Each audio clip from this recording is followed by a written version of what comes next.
So we're holding the middle of Iggeres HaKodesh Siman Tezvav. We're holding on page Kuf Chav Gimel, which is opposite of page 244. So we finished talking about the midas of the midas. And why are we talking about the midas? Why are we taking a psychology course over here? I'm learning about human psychology and the different human emotions. Talking about this. Sorry? The question is, why is psychology talking about this? Why is psychology talking about this? I hear you. But as we started off a few weeks ago, a little while ago, we said that really we're trying to understand Hashem's midas. And the way to understand Hashem's midas, because we are created in the image of Hashem. We imitate Hashem. So therefore, we can look at ourselves and understand Hashem. Now the truth is that when we say that we are created, we're talking about our neshama, talking about the nefesh halikis. And everything that we're talking about up until now was not necessarily the midas of the nefesh halikis.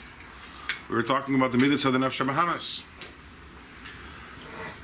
So now we're going to start learning about the midas of the nefesh halikis. So, because the midas of the nefesh halikis is really understanding the midas of the nefesh halikis is really how we get to understand the midas of Hashem. So why did we talk about the midas of the nefesh habahamis? So really it was a mashal for a mashal. In other words, we look at our midas, we look at the midas of the nefesh halikis, that's a mashal for the way it is by Hashem. But for most of us, the midas of the nefesh halikis, or for many of us, are a little foreign. So we need a mashal for that itself. So the first thing we do is we examine the midas of the nefesh habahamis. That's a mashal for us to be able to understand the midas of the nefesh halikis. And then once we understand the midas of the nefesh halikis, now we have a mashal for the way it is Hashem's midas. The midas in the world of Atzilus. You know, the pasuk says about Shlomo HaMelech, when the pasuk extols the wisdom of Shlomo HaMelech, so the pasuk says, "Vayidaber shleishes alafim mishalom." That Shlomo HaMelech gave 3,000 mishalom. It requires 3,000 parables. It requires a tremendous amount of wisdom. Everyone enjoys a good mashal. Everyone knows, that the Budum Magid or the other people who are famous at giving the Mishalom, the Ben Ish Chai, right? Ben Ish Chai, you ever look at his farm? He has a lot of Mishalom, right? That was his style. And imagine if you have a concept, and if you want to explain it, people around you are somewhat obtuse. So how do you do? You can imagine if instead of one mashal, you give 3,000 Mishalom to explain this concept. Wow. What concept? Yeah, the clarity that you would have in this concept. Imagine the chacham it takes, and that's what the pasuk seems to be saying. The pasuk seems to be saying because the pasuk says that Shlomo HaMelech gave 3,000 mishalom. It doesn't mean 3,000 mishalom for 3,000 different things. It means for the same thing. He gave 3,000 mishalom. But in Chassidus, it takes it a step further. It doesn't mean that there was one idea and he gave 3,000 mishalom. In which case, the mishalom are all lateral. They're all what you call horizontal. No. 3,000. What Shlomo HaMelech did was, he was so wise that he was able to create a ladder comprised of 3,000 mishalom. Meaning that there was a concept that was so lofty that a mashal wouldn't help. You have to have a mashal on the mashal. You have a mashal on the mashal. And he did that 3,000, he gave with 3,000 levels.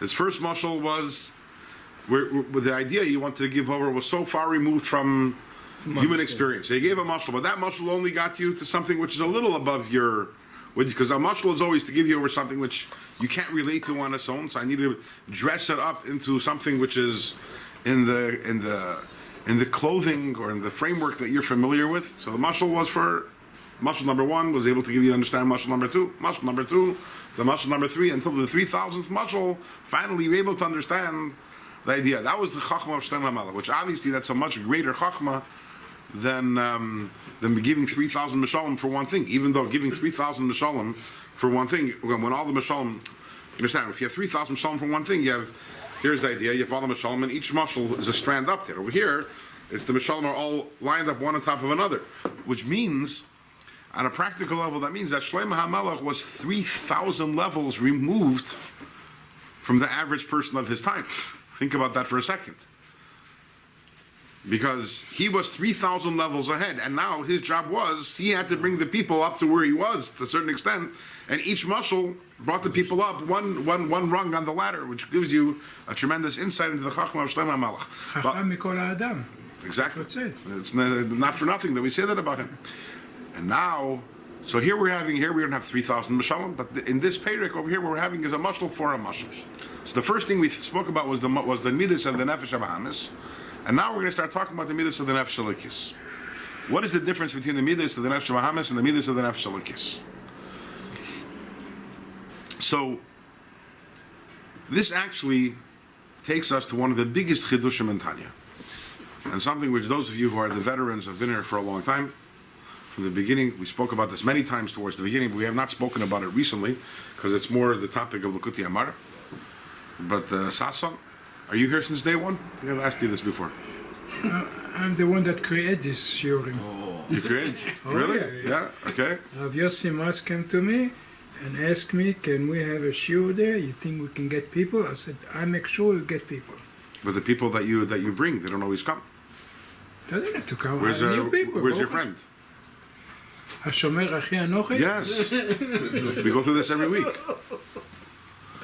There you got. See, Baruch Hashem. And not only that, you know that you're Shemer Achi, and you do a very good job at that also. You're here since the beginning, Reuven? No. I actually be curious. I know the camera is always facing me. I'd be curious if every shear you took one sivuv and to go back to the first year and see who was there. I have no memory of who was there by the first year. But upon him in the first year that we gave, we spoke about this idea very strongly, which is that most people think like this. Okay, I have a hand. What am I going to use the hand for? I can give someone a patch, which is an avera, or I can go give tzedakah, which is a mitzvah. So it's the same vehicle. The question is how I'm going to use it. I have a mouth. What am I going to do with the mouth? I can speak divrei Torah, unless it's nittel, like tomorrow night. Or I could say lashon hara. Or I could scream at another yid chas v'shalom. So here we have the same vehicle. It can be used either way. So most people tend to say the same thing as when it comes to my midas.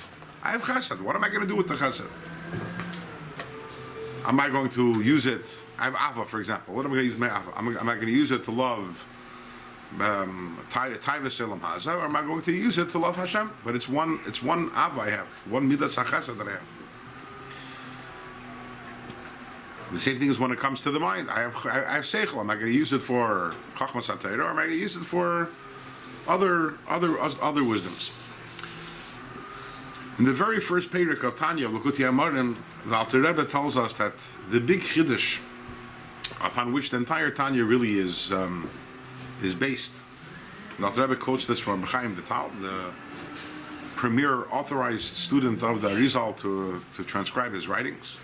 The L'Kol Ish Yisrael, Echad Tzadik, Echad Rasha, every Yid has two nefashas. We have two different nefashas. It's not that there is one me and I can do good things and I can do bad things. I can do mitzvahs, I can do averis. I can have avos Hashem or avos Elam Haza. I can have yiras Hashem or yiras something else. Every yid has two separate, completely separate and distinct nefashas. And every nefesh comes with its full set of seichel and midas. The nefesh Elokis has its own unique chachma, bin adas, chesed, gevura, teferes, netzach, hod, yesod, malchus. And so does the nefesh Bahamas, because zelu umazah also likim, that Hashem makes one corresponding to the other. So it's not that you have one midas chesed. Actually, depending on who you're plugged into at any given moment, because we have the choice to be plugged into our neshama, or we have the choice to be plugged into our nefesh Bahamas. Is an example that we've given many times. Imagine you have a computer. Actually, imagine you have two computers. When I say a computer, I'm not talking about the screens.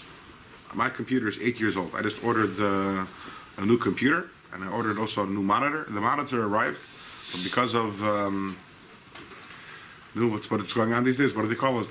The shipping backlog. Supply chain, right? So my computer's taking a long time to come, and I just got an email that it was delayed another 2 weeks. Right now the monitor is sitting and it's a tut garnished, right? The screen tut garnished. So imagine you have two computers on one monitor. And the monitor you can plug it in whichever computer you want. Plug it in this one, plug it in that one. That's who we are. We are like the monitor. The monitor is what displays the information, and we can be plugged in either to the Nefesh Elokis, or we're plugged into the Nefesh Bahamas. We plug in the Nefesh Elokis. It has its own unique set of Seichel and Midas. We plug into Nefesh Bahamis, it has its unique set of Seichel and Midas. So up until now, we were talking about the Midas of the Nefesh Bahamis. And what are the Midas of the Nefesh Bahamis? Are they bad? No, they're not bad. Nefesh Bahamis isn't bad. It's something we've spoken about many times. I mean, obviously it depends on how you define the word bad. The Nefesh Bahamis is selfish. It's not bad. So the Nefesh Bahamis, who does it have ahava towards? What does the Nefesh Bahamis love? Ice cream. Anything that makes it feel good. It could love ice cream. It could love another person. But whatever the love the Nefesh Bahamis has it's a selfish love. Now, is that a bad thing? It's not a bad thing. It's just, it's almost you'd say it's human nature thing. And then we have Yira, what does the Nefesh Bahamis fear? Again, anything that is it fears will do any sort of harm to itself. So these are all the midas of the Nefesh Bahamis. Now, what does the Nefesh Bahamis love? And what does it fear? And what does it have all these midas towards? It can be anything in the world. It's very open-ended. Nefesh Bahamis has a wide variety of things that it could love. A wide variety of things it could fear. A wide variety of things it could have Rahmanas on. A wide variety of things that it could be involved, that Netzach it could try to persevere towards. Some are good, some are bad, some are neutral. The Nefesh Elikis, its midas are directed towards Hashem and Hashem only. The Nefesh Elikis' love is not what's sort of not negotiable. It's not oh well, you know, I could love anything. Nefesh Elikis, it loves only Hashem.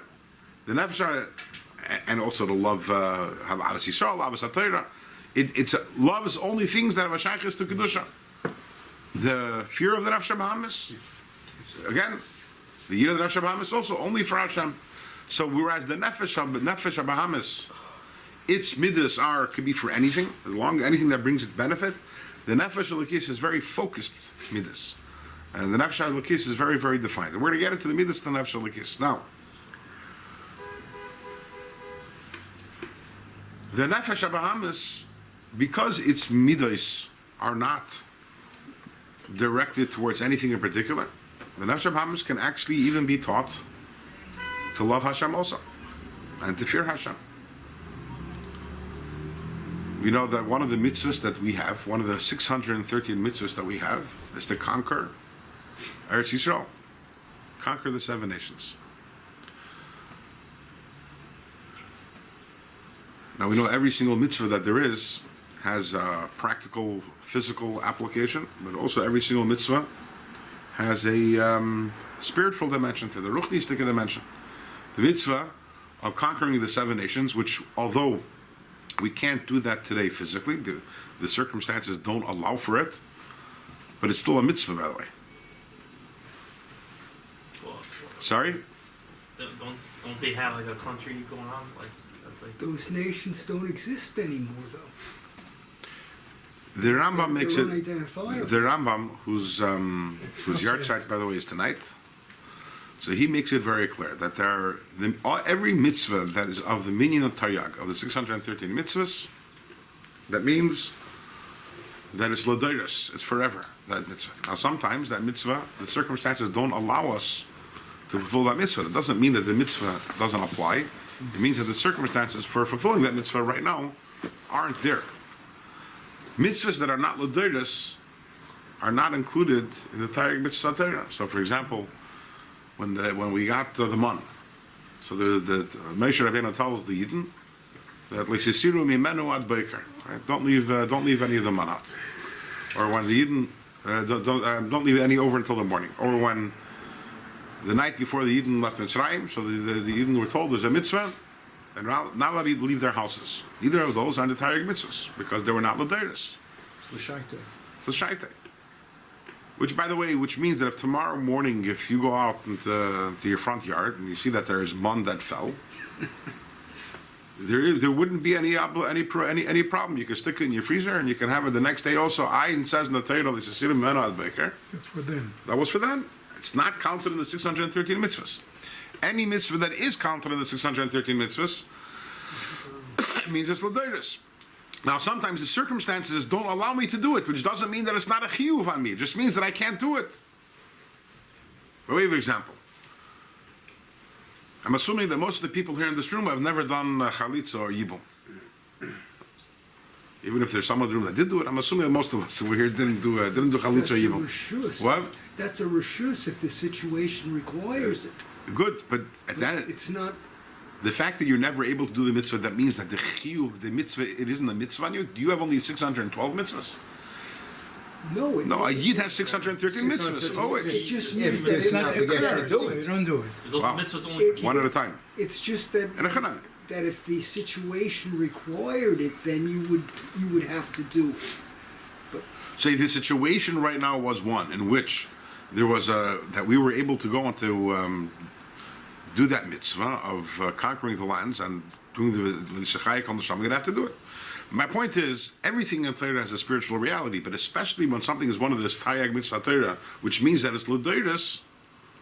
Again, the Rambam says this. Every one of the tayag mitzvahs is l'doros. This is not my chiddush. It's not. There are certain mitzvahs that the Torah itself tries to deter somebody from doing it, like the Yafas Torah. That is correct. Or the or Chali, or the giving the get. Right. These are things Right. that. Right. you don't have to do. But all of these things definitely have a spiritual element to them. And if you look at the Mefarshim, you look at the Chaim and Eish Vasteir, they all have a spiritual element to them. And again, especially, there's a special toikiv to a mitzvah, which is l'doros, which is the point that I'm trying to say. It's a mitzvah, you think that it's a mitzvah that happened, it's not shaykh today. The fact that it's l'tayag mitzvahs, which means, the fact that it's one of the 613 mitzvahs, which by definition means that it's called l'doros, as the Rambam says, means it applies always. And what is that? What is the application? We have to conquer the lands. The seven nations represent the 7 midas of the Nefesh Bahamas. And we have to conquer that. We have to conquer the land. What does it mean to conquer? We have to take the 7 midas of the Nefesh Bahamas. And we have to get to a point where we have to Hashem Alikecha, B'chol Levavcha, B'shnei Yitzrecha. Right? We have to have also the Nefesh Bahamas Shel Lav Hashem. What does that mean? You realize that if you're going with the idea that there's one me, and I love Hashem or I love the world. So what does it mean to love Hashem with the Yetzer Hara? What does that mean? If I am loving Hashem. If it's my Yetzer Hara, it's bad. What does it mean? But now we understand, no, within the human being, there are two different types of love. There's the love that comes from the Nefesh Elikis. And that's a love which is not a selfish love. It's a love which is, the Nefesh Elikis' desire to connect to Hashem. So sometimes a person can have that love for Hashem, channeling that love. Then there's another madrega. Not only am I channeling the love of the Nefesh Elikis, but I've actually also gotten that my selfish love should also love Hashem. Not only have I repressed my Nefesh Bahamas and allowed the love of my Nefesh Elikis to express itself, but that for selfish reasons I love Hashem. For selfish reasons I fear Hashem, and that's a very big madrega that we overcome. That even the midas of the Nefesh Bahamas also become the sapech. They become, because in general, the midas of the Nefesh Bahamas can be overcome. By the way, we talk about everything in Torah has the spiritual source. So the seven nations are represented by the 7 nations represent the 7 midas, and then we have Amalek, and Reishis Goyim Amalek, Vachrisai Adi Ovid. Amalek can't be transformed. Amalek has to be destroyed. Now, not every klippa can be transformed. The Chesed of Nefesh Bahamas, the Ava can be transformed. The Gvura can be transformed. Amalek represents chutzpah and cynicism. Amalek represents the idea of Hefkeres. That's something that has to be destroyed completely. Reish is going. That is the source of all klippa. But the point is, the Nefesh Bahamas we have to transform. But at the end of the day, even when we transform the midas of the Nefesh Bahamas, they are still the midas of the Nefesh Bahamas, which means they're selfish midas, as opposed to midas of the Nefesh Elikis, which are not selfish at all. These are midas which are all about Hashem, and they're not about the person at all. And that's what we're going to learn about right now. And just to conclude that, our default state is midas of the Nefesh Bahamas. It takes avodah to move to the nefesh alikis. The default state of the nefesh habahamis is that it wants gashmias, but that can be changed also. So our default state is nefesh habahamis. The default state of the nefesh habahamis is gashmias, which is why the average person walking around is expressing and manifesting the midas of the nefesh habahamis, and those are the selfish midas which are for gashmias. But both of that can be changed. Number one, I can change my default that I'm not the midas of the nefesh habahamis, the midas of the nefesh alikis, and I can also even change the midas of the nefesh habahamis to kedusha also. But because the average person, the default is the nefesh habahamis, that's why the Alter Rebbe begins with the midas of the nefesh habahamis, because that's what we're all in touch with, is the midas of the nefesh habahamis. And now we're going to move on and say how that all is a muscle for the midas of the nefesh alikis. And let's do this inside page Kuf Chav Gimel, opposite of page 244. After the parentheses, where it says Vihine midas elu. Oh, I see. Vihine midas elu, the midas that we discussed, hein beginnes hachitzenius shebenefesh. Sorry, hein beginnes chitzenius shebenefesh. Ubetoichen melubash sheis midas pnimius shein beginnes avev yiruchulu. I'm sorry, starting from the wrong place. Vihine kolza. Sorry, 6 lines to the bottom. What? 6 lines. 6 lines to the bottom. I'm sorry. We already did this last 4, week. 5, 6. Vihine, Yeah. Vihine kolza hu rak al derech mashal levad. All of this is only by way of a mashal, a parable. Ki kolza hu benefesh hasichlis hatachtoina sheba'adam. All of this that we discussed are the midas of the nefesh habahamis, which is the person haba meklipas neiga, which comes from klipa. However, be'emes lamite, in truth, benefesh ha'oyeno elikis. Let's talk about the higher nefesh. The nefesh elikis, shichedek elekami ma'al, which is a part of the Eibishter. By the nefesh elikis, kol hamides, all of the midas, pnimiyes, v'chitzenius, the inner midas and the outer midas. Remember, towards the end of last week, we spoke about that the inner midas are ava and yira, are love and fear, and the outer midas are chesed and gvura. Chesed is the chitzonius of ava, and gvura is the chitzonius of yira. In the nefesh alikis, all the midas, the pnimius of the midas, the chitzonius of the midas, hein la Hashem levade, they are only directed towards Hashem. Kimach mas avas Hashem, due to a person's love of Hashem, due to the love the nefesh alikis has, u'mereiv cheftzei ledavka boy, and because the nefesh alikis wants to connect to Hashem because of its love for Hashem. So that is ava, which is the midah pnimius. That brings about, remember we said, what is the chitzonius of that? Of ava? It's chesed. So what is it? I love Hashem, I love Hashem. So if I love a person, I do chesed to the person. If I love Hashem, what chesed am I going to do? To who? To what? How do you pay for it? In other words, I love a person, so I do chesed towards them. It brings me closer to them. Yeah. To Hashem, that doesn't work. So he says, well, You imitate him and do what you're very good. Kimach mas avas Hashem, because you love Hashem. And because of your deep desire to connect to Hashem, which is ava. So who chafetz chesed, that's the nefesh alikis. What does it want to do? It wants to do chesed. The ava leads to chesed. Why? Because we know that by doing chesed, we are connecting to Hashem's midas. K'maymer Rizal, as Chazal tell us, al pasuk l'davka bay. Chazal tell us, the pasuk says l'davka bay. We have to connect to Hashem. We have to cleave to Hashem. So Chazal said, what does that mean? How do you cleave to Hashem? And Chazal tell us, he dabek b'midasav. Connect to his midas. In the famous Maimer Chazal, right? Sason, mahu chamnon, afata chamnon, mahu rachum, afata rachum. So this is very interesting. The ava of the nefesh alikis is towards Hashem. The chesed is towards others. And why am I doing chesed towards others? Because of my ava to Hashem. Because this is the way I channel Hashem and I connect to Hashem. This is something we've talked about in the past. Al Alter Rebbe explains that yes, there are all the mitzvahs, and every single time we do a mitzvah, we connect to Hashem. But when we do chesed, because of this, then we do uludavka, but in a deeper level, we're actually channeling Hashem. We are becoming the conduits for Hashem's chesed. Hashem is the Baal chesed. And when I do chesed, I'm channeling Hashem. So if I desire to connect to Hashem, I do chesed. The ava leads to chesed. V'chein b'midas ha'gvura. The same things when it comes to gvura. So once again, we have this issue over here, right? Yira, I have Yiras. The Nafshal Kis has Yiras Hashem. So in the human realm, if I fear someone or if I fear something, that causes me to have gvura, to withhold my. Like the example that the Alter Rebbe gave last week is that if I want to give something to my son, but if I'm fearful, I'm fearful that he will do something with it that will be damaging to himself. So gvura, I withhold, right? So what is the gvura over here? What is the gvura of the nefesh alikis? V'chein b'midas ha'gvura, li'ipara min harishayim. He gives several examples of what is the gvura of the nefesh alikis.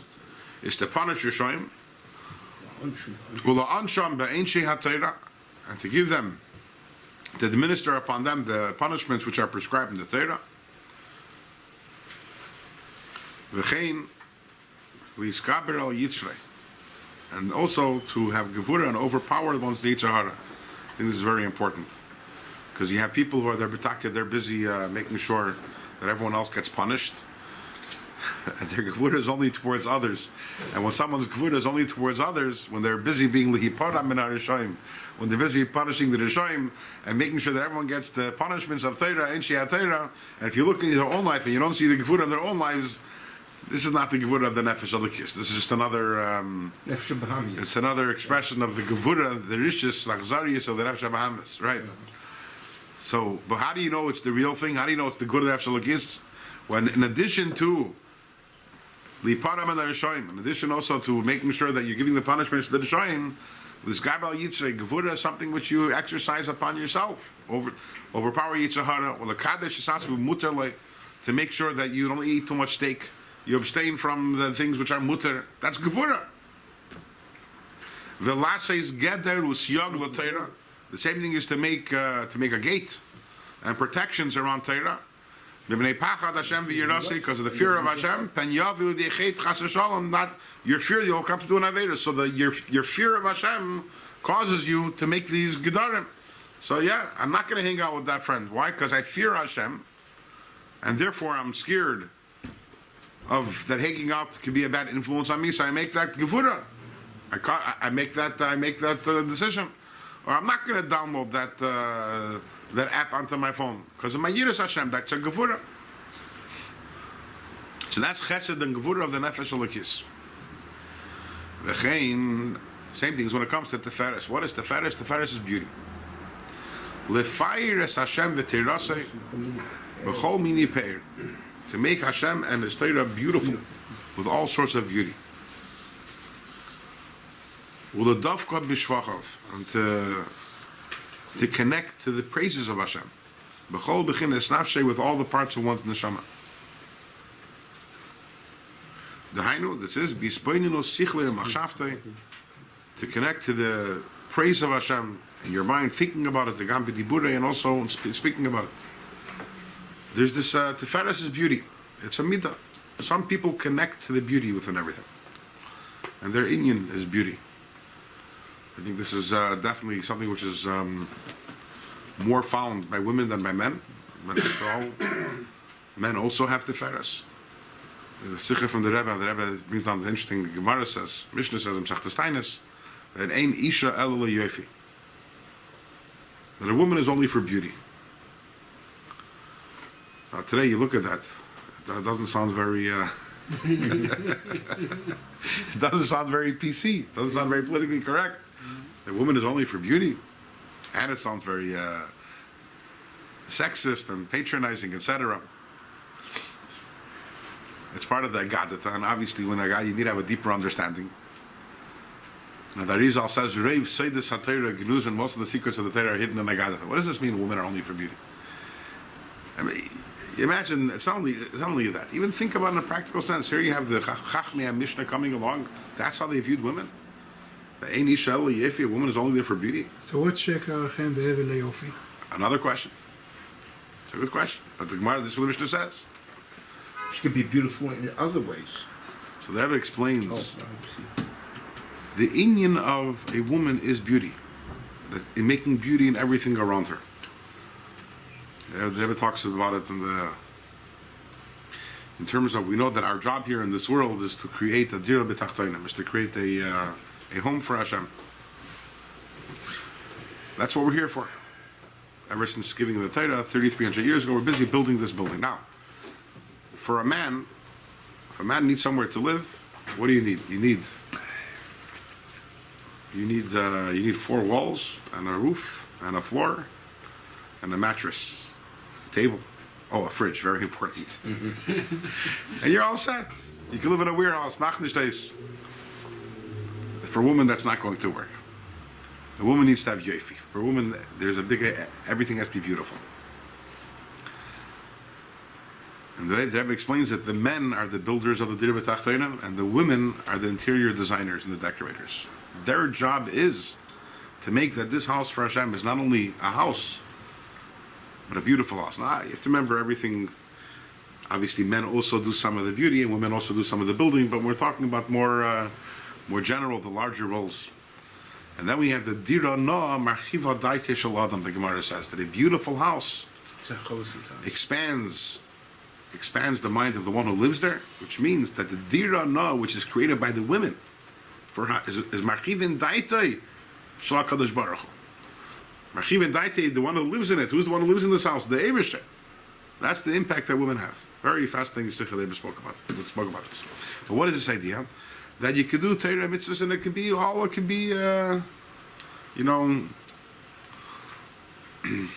was it, last Shabbos, my wife wasn't in town. So I sat down, I put a little tablecloth and, a plastic plate. My wife wouldn't have been very happy had she seen what I did. But it's Shabbos. Where's the, Silverberg. What? Yeah, Shabbos. The beauty in Torah, the beauty in mitzvahs, the beauty in Yiddishkeit, the Ein Yisha Ela Yofi, they're there to add the dimension of beauty, and it's not a small thing. Teferes, the idea of Teferes, the idea of beauty is a very important part of everything. And Teferes is connecting to the beauty of Hashem, and therefore beautifying Hashem and the Torah and the mitzvahs, and that's one of the midas of the Nefesh Elikis. The idea of not only doing mitzvahs and not only learning Torah, but everything has to be done in a beautiful way with a varmkeit, with a geschmack. And that comes from a recognition of the beauty within it. David HaMelech said, Isha banta beta. She built up the house. Yeah. Chachma is nashim Bansa bansa Besa. besa. Yeah. Chachma is nashim bansa besa. Yeah.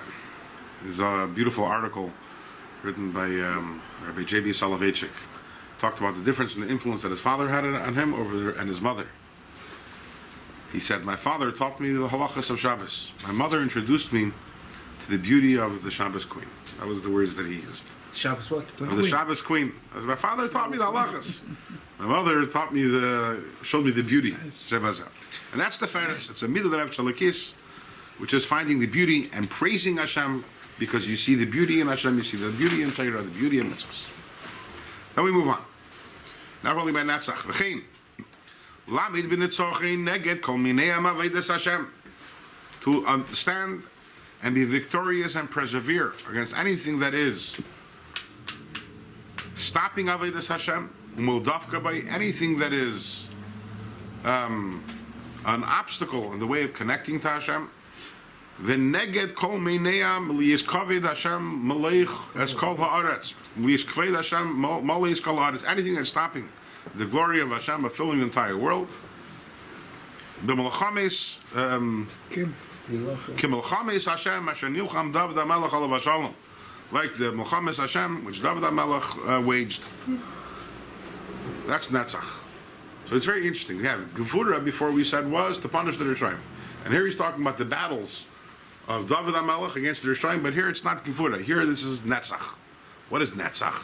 So remember, we spoke about the idea that Netzach is the extension of Chesed.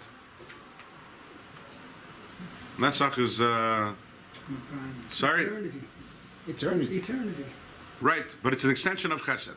It's when making sure that, which is, and Chesed is positive, and Gvura is withholding.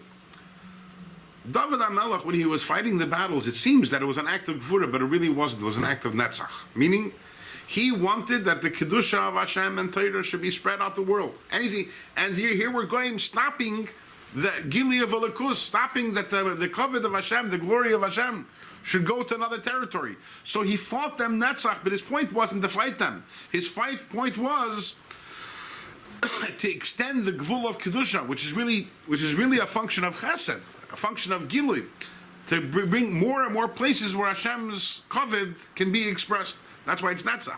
Gevura, in Gevura the function is the punishing of the Rishonim. David HaMelech wasn't interested in punishing Rishonim. That wasn't his point. His point was that Yiddishkeit, Hashem, Torah, Mitzvah, Elokus should be spread throughout the world. Anything stopping? Netzach. You're gonna bulldoze them over. But it's not because they're a problem. It's not because I need to get rid of them. It's because I need the hashpah should be able to go through. And Netzach is being victorious and persevering and making sure that the hashpah makes its way all the way to its intended Was recipient. Chabadnik, David HaMelech, Was David HaMelech a Chabadnik? It's a good question. according to this. I'm not going to argue with that. Okay.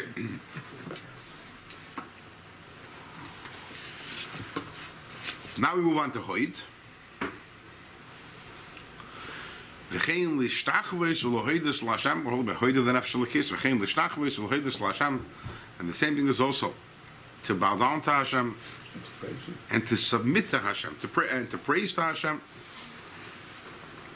Asher machaya u'mahava es hakoil. The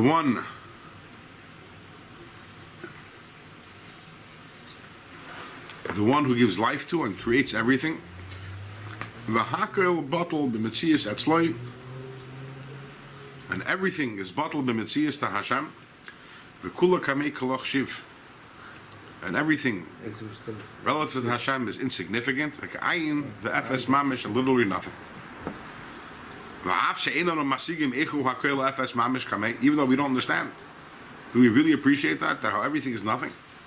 After all, we're trapped within this system, which is nothing. We're part of that system, so it's very difficult for us to truly be able to appreciate how the system that we're in, the system which is everything to us, is really nothing.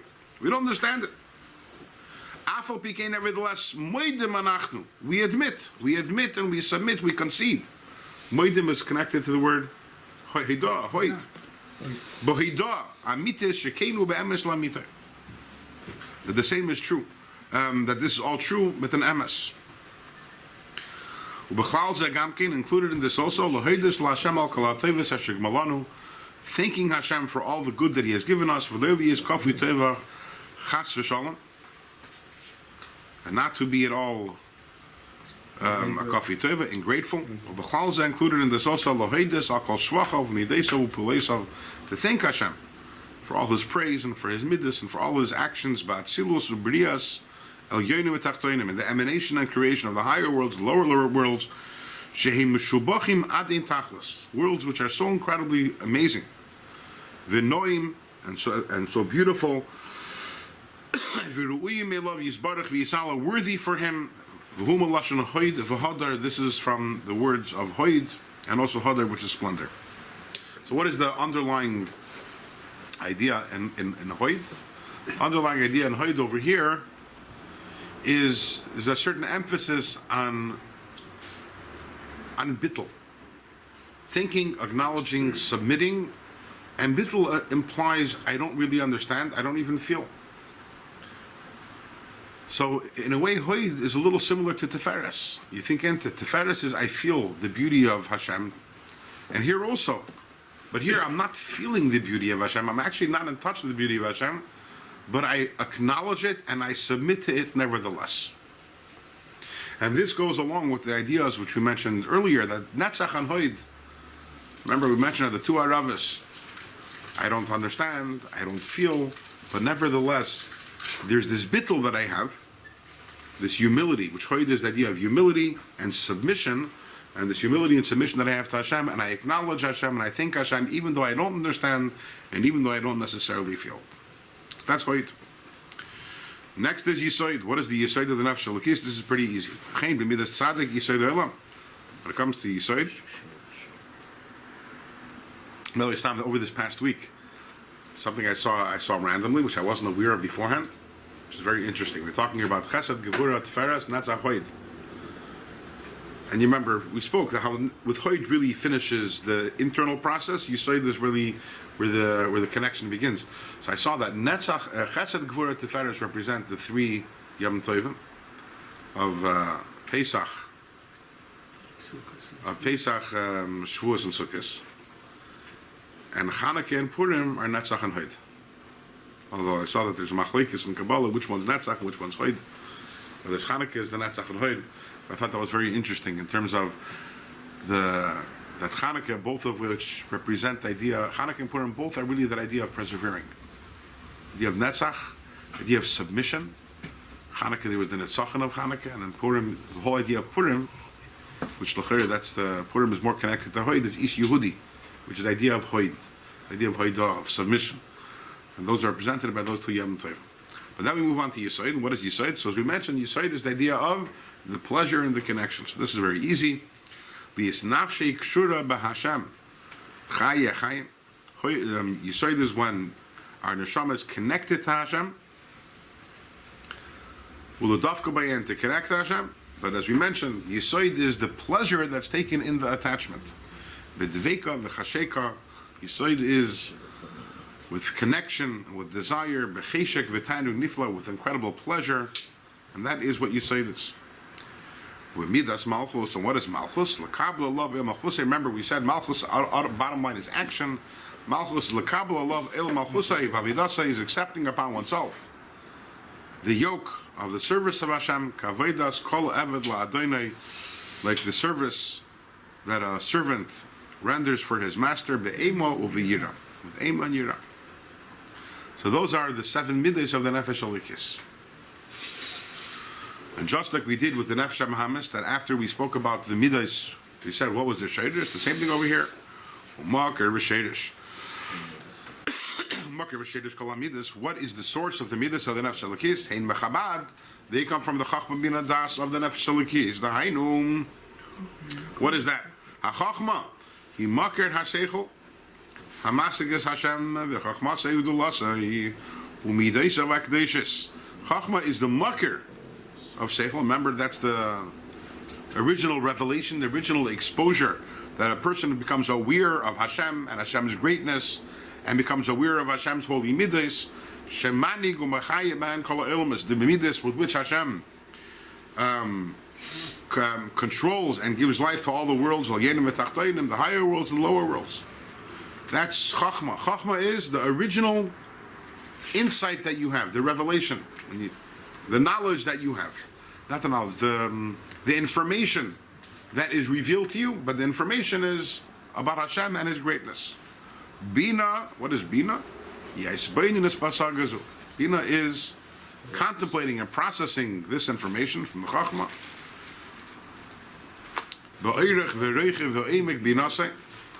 With length and width and depth. Lahavin davar mitech davar. Bina is the idea of, this is what Rashi says, right? Remember correctly, Nevoinim, Rashi says, Nevoinim is maven davar mitech davar. There's the idea of extrapolation, that you see you understand one thing about Hashem, and your mind works. What does that mean? What does that imply? And what's the Outcome. It's the outcome, right? It's a chain of a chain. But when you become aware of something, you process it, and that leads you to other conclusions. And then from this understanding, this bina, we give birth to its children. Shehin midas ava v'yira. That's ava and yira v'shari midas hanel this benefesh alakis. The other midas that are born in the nefesh alakis hamaskalas umisbeinanas b'gdolas b'gdolas Hashem, that contemplates the greatness of Hashem. Kiludulase ein cheker, because there is the understanding that the greatness of Hashem has no limit. We'll stop over here inside. Mr. Shem, next week we'll finish this Siman Tezvav. But we're on the topic over here of the midas of the Nefesh Elokis versus the midas of the Nefesh Bahamas. So there's a beautiful idea which maybe I've said it before. Denk shenisht. That the pasuk in this week's parsha says, "Vayimaru es chayeyem b'aveda kasha." The Egyptians embittered the lives of the Yidden. What does it mean? They embittered their lives. What is the chayis of a Yid? Chayis of a Yid is the chayis of the neshama, chayis of the nefesh elokis. How do the Egyptians? How do they manage to embitter the neshamas of the Yidden. You want to say they put obstacles in the way of the neshama of expressing itself, Torah and mitzvahs, but the embittering is mashma something which is more than that, implies something which is deeper than that. So there's a sikha the Rebbe speaks about this, and he says that we know the pasuk says that vayavidu Mitzrayim is b'nei Yisrael befarach. The Mitzrayim made the Yidden work befarach. What does befarach mean? So befarach, so befarach, the Gemara says. Farach also literally means back-breaking labor. But befarach has to have a very defined definition because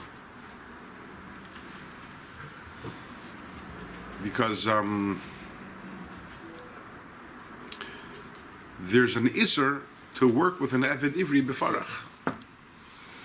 You're not allowed to, if a person has an Eved Ivri, you're not allowed to let him work befarach. So what does it mean? What does that mean? You're not allowed to make your Eved do back-breaking work for you? What is the definition of back-breaking work? How many pounds? So if you look in the Rambam says it's not about pounds. It has nothing to do with pounds whatsoever. What is the definition of Avedis Parach? And HaKodesh Maimonides on the Rambam actually says that we learned this from Mitzrayim. The Aveda is, the words of the Rambam, Aveda she'ein la kitzva ve'ein la teyalas. It's a job that has no end And no purpose. and has no purpose. Demoralizes the person. Exactly, it's a demoralizing. So when we say backbreaking, it doesn't mean literally. There are people who work very hard, but as long as they feel accomplished and they know that they're working a certain amount of time and they're accomplishing a certain amount, the work is hard, but it can be also satisfying. But then there's work, the ein la kitzva. It has no limit. So the Rambam says over there, even to go and tell your servant to do a simple thing, but if it's not needed, if there is no point to it, that's Avedis Parach. That's what the Nazis, Yimach Shemam, that's what they did to the Yidden. They made them do work which wasn't needed. And that's really what happened in Mitzrayim, that they made them build the cities, Pisim and Ramses. And as the Gemara tells us, that it was built on unstable ground, and therefore it would fall. So, and these two things are connected with each other. That if there is no purpose to the work, then there's no end to the work. Think about it for a second. If there's a purpose to the work, then there's a kitzvah. If there's a teyelas, then there's a kitzvah. Because if there's a purpose, then when that purpose is fulfilled, then it stops. But if there is no purpose to the work, then it just keeps on going, keeps on going, keeps on going. And that's what the Mitzrayim did to the Yidden. They made them work which had no end to it. Why? Because it had no purpose to it. Ein la kitzvah, it had no kitzvah, it had no end. Why? Because ein la tachlis. The purpose was the work, not anything other than that. Now, when we work in Elam Haza, the way it's supposed to be, the way Torah tells a Yid to be, is that the work that we do has to have a kitzvah, and when it has a kitzvah, it has a teyelas. It has to have a limit, and when it has a limit, it has a purpose. Meaning to say, that you go to work, but there's a kitzvah, there's a limit to how much. There's a limit to how much, number one, you invest in your work. Because the pasuk says, "Yigia kapecha kiseichel, ashrecha v'toivlach." When your hands work, it's good for you. When your head works, that's a problem. A Yid's head is not supposed to be in his work. When it overworked. Sorry? When it overworked. Especially when it's an overdrive, right? There's once a chassid, a story said about the chassid Rebbe Rashab, Silberberg Rebbe, and he had a boot factory. And in Yiddish they're called galoshen. Boots are called galoshen.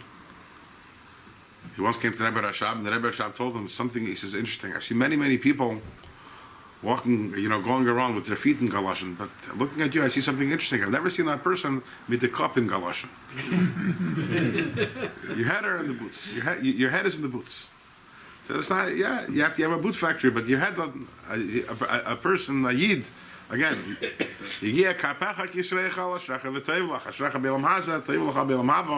when you put your hands into it, but your head, Yid's head is hecher. Yid's head is supposed to remain higher. It's never supposed to be bogged down.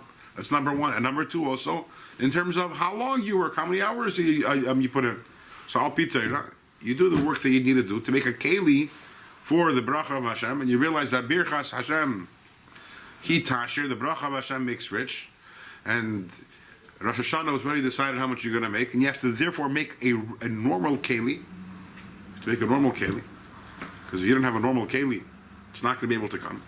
In other words, if you don't do work, you can say, Hashem said, Rosh Hashanah, I'm going to make this much money. No, you have to make a keli. But making a keli that's bigger than is necessary is not going to do you any good. It's like, for example, so let's say you want to bring water into your house. You need to bring a pipe. So there's water. There's a water main outside. You bring a pipe. If you're not going to bring a pipe, you're not going to have the water. Same thing also. You need to make a pipe to bring in the bracha of Hashem into your life. But what if there isn't that much water going through the water main? You're going to say, okay, so what am I going to do? I'm going to make a bigger pipe. It's going to help. There is no water there. When you instead of working 8 hours a day, I'm going to work 13 hours a day. What's with their helping? You're making a bigger pipe. Go to shul and actually daven and actually learn. And you know what's going to happen is more water is going to come into the pipe. Doesn't need to be bigger. The pipe is the right size. The problem is there is no water, and you're sitting and working on the pipe when there is no water. So al pi Torah, a person has to work, and the person taka has to make the levush for the bracha of Hashem. But there's a kitzvah. There's a kitzvah. So there's a limit to how much you invest yourself into your work. And when you have that limit, then there's a teyalos on taka the Eibishter gives the bracha.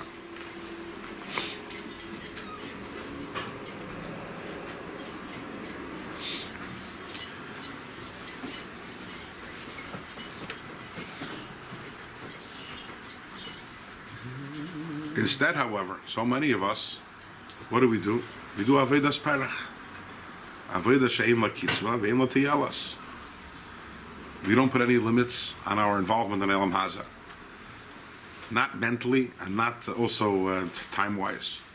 And ein la teyalos, it doesn't help us anything. It doesn't help us anything.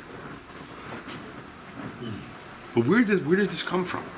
Where does this idea of avodas she'ein la kitzvah ve'ein la teyalos, where does it come from? The answer is, it's stolen. It's stolen from the Nefesh Elikis. The Nefesh Elikis is Avodah she'ein la kitzvah ve'ein la teyalos. The Nefesh Elikis, there is no limits on how much it serves Hashem. I'll learn for only half an hour. I'll do only that. Nefesh Elikis doesn't know any limitations. The Nefesh Elikis is achilek kamimal. The Nefesh Elikis is essentially infinite, unlimited, and there are no limitations on the service of Hashem. And why is that? The Nefesh Elikis is not looking for any teyalos. There's no purpose. His purpose is serving.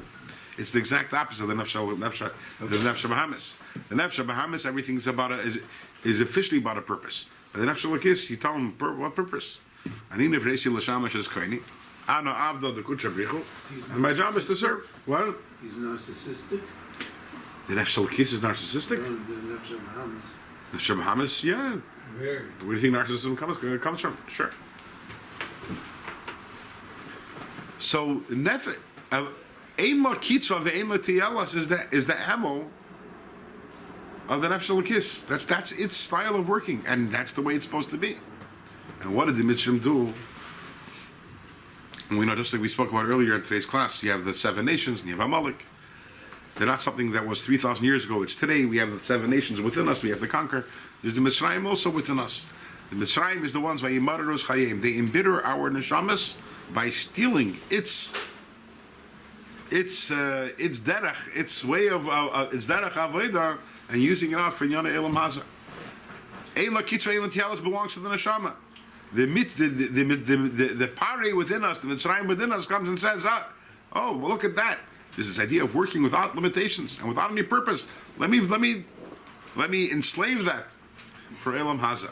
And the ultimate in Kula from Mitzrayim is making that distinction and realizing everything has its place. For the midas of the Nefesh Bahamis, which we spoke about up until today, for them, Kitzvah and Teyalos, everything has to have a limit and everything has to have a purpose.